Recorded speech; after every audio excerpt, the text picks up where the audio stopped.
So, eto na po yung tutorial sa paggawa po ng pot holder mga mi, at parehas lang po ang umpisa neto sa paggawa po ng doormat. So, first thing to do ay kailangan nating string or tela mga mi, at bubutasan natin ng maliit yan. So, parehas dito sa video. So, lalagay natin sa may pinakauna na pako. Pagkarating po dito sa may kabila ay pangalawa po. So, pagbalik natin dito ay daan lang tayo ng isang pako. Alternate lang po ang paggawa ng basahan. So, parehas dito, dumaan din ako ng isang pako. Dahil first, tsaka second po ay dadaan tayo ng isang pako. Alternate po ang pagkalagay, pero sa pangatlo at pang-apat na patong po ay yung mga dinaanan natin na pako kanina ay malalagyan lahat yan. So, ayan. So, ito yung first na patong mga mi. Pagkarating natin dito sa may pinakalas na pako ay ikot lang natin dito sa may side. So, pagkarating din dito sa kabilang side mga mi ay pangalawa pa rin po. So, ganyan. Pangalawa. So, ganito pa rin mga mi, dadaan pa rin tayo ng isang pako. Dahil pangalawang patong pa lang po ito. So, pot holder nga pala itong ginagawa natin mga mi. At sana masundan nyo ito dahil kung masundan nyo ito ay parehas lang po ito sa doormat. So, pagkatapos dito sa may pangalawang patong mga mi, ikot naman tayo dito sa may kabilang side. So, yung mga dinaanan natin na pako kanina, yan yung malalagyan natin ng tela. So, parehas dito, nalagyan ko na. So, ganito lang mga mi, kung masundan nyo lang talaga ang tutorial ay may extra income na kayo sa bahay nyo, makakabenta na kayo. Siyempre, kung may mga Facebook kayo dyan, pwede nyong i-post yung mga nagawa nyo na mga basahan, doormat, ganun. So, last na tayo dito mga mi, sa may pangatlong patong, pang-apat na po ito. So, lalagyan na rin natin yung mga pako na dinaanan natin kanina. So, ayan. Gumamit lang pala ako dito ng isang kulay mga mi, or pwede rin tayong gumamit ng ibang kulay sana, pero eto na nga yung nandito. So, okay lang yan. Maganda din sa pot holder, iisa lang yung kulay. So, guntingin. So, sa pinaka-last mga mi ay ganun lang din gagawin natin. Guntingin natin ng maliit yan. Tapos, butasan natin ng maliit lang din. So, ganyan. Para may panglagay sa pako. So, ganyan mga mi. Tapos na tayo sa paglagay ng mga tela dito sa pako. So, dito naman tayo sa paghahabi. Maglalagay pala tayo dito ng lastiko. So, maglalagay tayo ng lastiko mga mi, para pagka maghahabi tayo ay hindi po ito matanggal at dire-diretso din ang gawa natin. So, kung ito yung pinakalas na tela nilagay natin, ay dito po tayo mag-umpisa sa baba niya. So, ayan. Ganyan lang gagawin natin mga mi. O, ayan. Iwan tayo ng isang tela dyan. Iwan din tayo dito ng isang tela. Tapos, ilain natin tong sa may ilalim. Dalawa po yan ha mga mi. Ganito lang ang gagawin.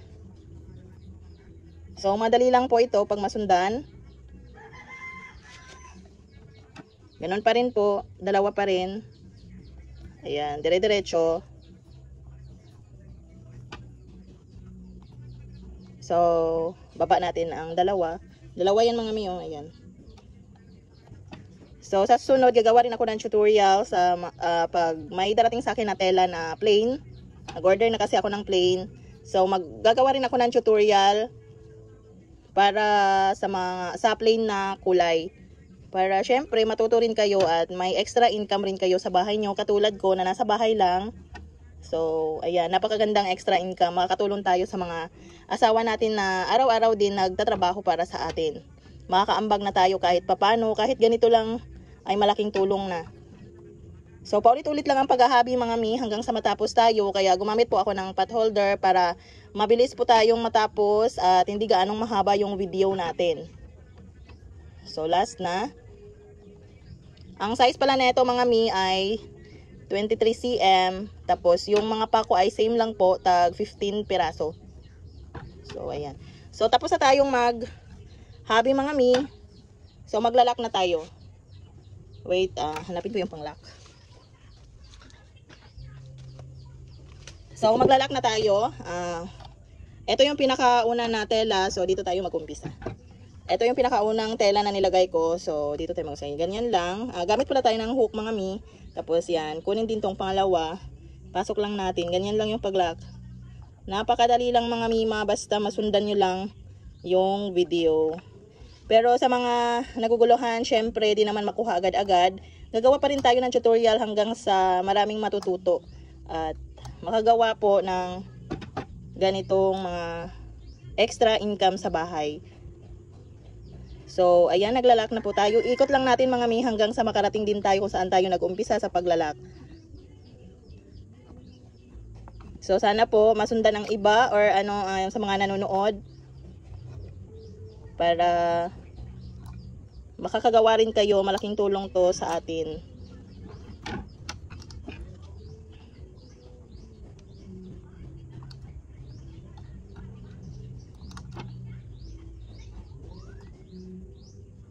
Kaya gagamit tayo ng ganitong hook mga mi para kung sakaling yung gamit nyo na hulmahan ay yung ordinary lang na pako, syempre nakakasugat yon.